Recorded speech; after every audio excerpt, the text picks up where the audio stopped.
I think that implications of the recent events in the United States will be huge. So there is a kind of collapse of American society, of American political system.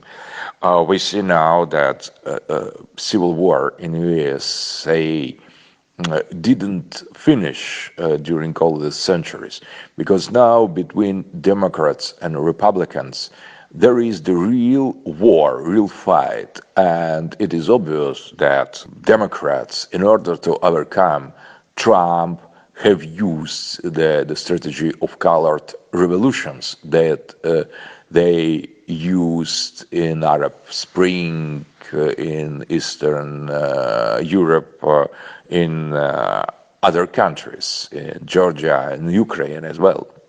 So now there is a kind of American revolution organized by Democrats in order to undermine the positions of Trump.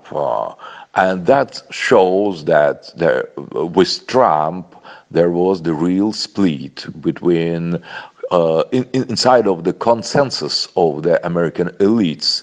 That was the fact, the matter of fact, during last decades of American politics. So Trump, with his isolationist and nationalist politics, has restored the real contradictions between two parties that they were formed during the Civil War. And so Trump has restored original contradictions between two greater American parties, and now we see in these protests precisely the real fight, the continuation of the war between the South and the North, between Democrats and Republicans.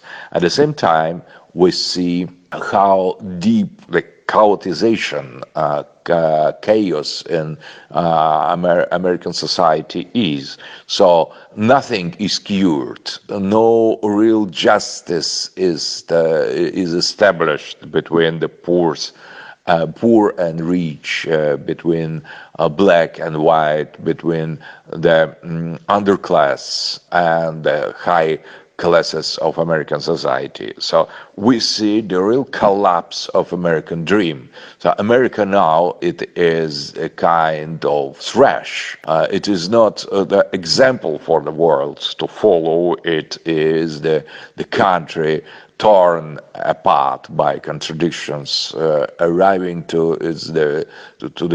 arriving at the critical moment of its history. So it is of secondary importance who will win in these elections, because the country now is in ruins inside of it. It could not serve as a universal example anymore. So I think that is great default, the end of the American bubble, I would say, what we see now in the United States. And results or implications or consequences of these implosion of American society will be huge, and we need to reconsider the position of United States in the global world. It is the end of unipolarity, the clear end of the Western hegemony, because having such mess inside of your society, you could not pretend anymore to be the holder of absolute truths and promoter of universal values. You have no consistency in your own society, so no chance and no reason to expand this morbid kind of civilization over the world. So the great loss of American prestige we see now.